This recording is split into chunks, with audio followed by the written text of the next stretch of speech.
नाज़रीन, इस वक्त आपकी स्क्रीन पर कोई जंगली जानवर नहीं दिखाए जा रहे। ये ना ही कोई जंगली दरिंदे हैं और ना ही ये कोई चलती फिरती लाशें हैं, बल्कि ये हमारी ही तरह के 2 हाथ, पैरों और आंखों वाले नॉर्मल इंसान हैं।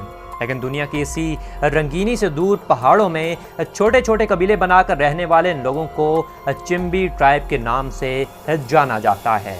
सालों तक इस कबीले के बारे कोई इंसान नहीं जान पाया था और हालिया कुछ सालों में इनके बारे हैरत अंगेज और दिलचस्प इंकशाफात हुए हैं। इस बारे आपको आगाह करेंगे, साथ ही साथ उस शख्स के बारे भी बताएंगे जो इन्हीं में से एक कबीले में अपने दीन की तालीमात पहुंचाने गया तो उन लोगों ने उसका क्या अंजाम किया।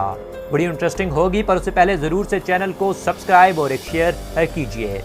नाज़रीन, ये 20वीं सदी का जदीद दौर है, लेकिन अभी तक हमने दुनिया में तमाम इंसानों तक रसाई हासिल नहीं की है। चिम्बी ट्राइब के लोग भी कुछ इन्हीं इंसानों में शामिल हैं जिनका कल्चर, रहन सहन और दूसरे तौर तरीके हम लोगों से बिल्कुल मुख्तलिफ हैं। ये लोग अपने जिस्म पर स्याह और सफ़ेद रंग करके, जिसे वो कोयले और दूसरे पाउडर को मिक्स करके लगाते हैं, ये एक आर्ट की शक्ल में हमें निहायत खौफनाक और चलते फिरते ढांचे से कम नहीं लगते। ये लोग इससे पहले तक ऐसा कोई रंग नहीं करते थे। इनके मुताबिक हालिया कुछ सालों में इन पर जिन्नात और मुख्तलिफ बलाओं ने कब्जा कर लिया है और ये बलाएं उनके जजीरे समेत उनके इंसानों को भी कब्जे में कर लेते हैं। तो उनके मुताबिक ये एक फ़ौज है जो रात के वक्त जंगल में निकल कर इनकी हिफाजत करती है और इस शक्ल में जब वो जिन्नात और बलाएं उन्हें देखते हैं तो वो भी इनसे खौफजदा हो जाती हैं।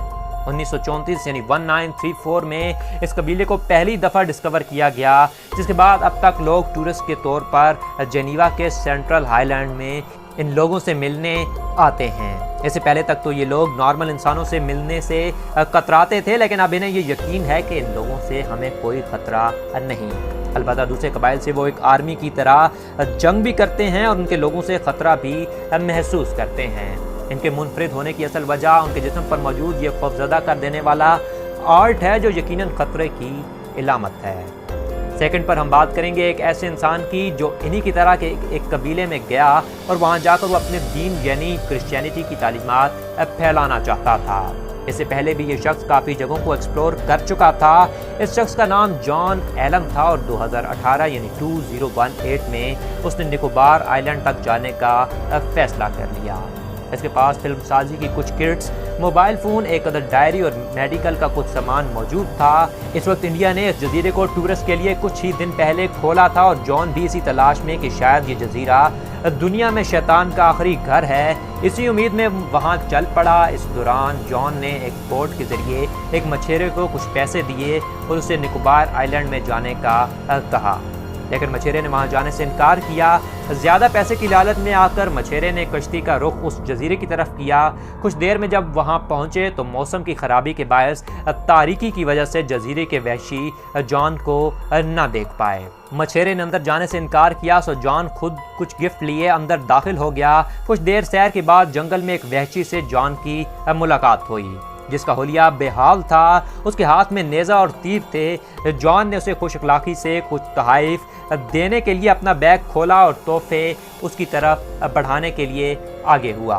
इस दौरान वैशी ने उसे अपने लिए एक खतरा समझा और जॉन पर एक तीर बरसाया जो जॉन के सीने पर लगा, लेकिन इस वक्त जॉन को कुछ ना हो सका क्योंकि इसने बाइबल किताब अपने सीने से महफूज कर रखी थी और इत्तफाकन ये तीर उस किताब में घुस गया। जॉन तो वहाँ से भाग गया, लेकिन अगले कुछ हफ्तों में जॉन ने दोबारा वहाँ जाने का प्लान बनाया। जब वो जजीरे पर पहुँचा, इस दफ़ा पहले ही से बहुत से वहशी उसके इंतज़ार में थे और उन्होंने तीर और नेज़ों से जॉन को हलाक कर दिया। इस दौरान मछेरे का कहना था कि इन वहशियों ने जॉन को मिट्टी से दफन किया। इस मछेरे को इंडियन पुलिस ने कैद कर लिया और इस वाक़े को द न्यू यॉर्क टाइम्स और गार्डियन जैसे बड़े अखबारों ने कवर किया। अलबत्ता जॉन की लाश को वापस ना लाया जा सका और अमेरिका में उसके घर वालों को उसकी इत्तला दी गई। तो ये थी जॉन की कहानी जो उन कबीले वालों से मिलना चाहता था और उनकी ज़िंदगी के बारे जानने की कोशिश में मारा गया। ये कबीले जितने इंसान दोस्त हो सकते हैं उतने ही इंसान दुश्मन भी हैं जिनकी स्टोरीज हमेशा से हमें महसूस करती चली आ रही हैं। उम्मीद है आपने वीडियो को पसंद किया होगा। फिलहाल इतना ही, अपना ख्याल रखें, खुश रहें, खुश रखें। अल्लाह हाफिज़।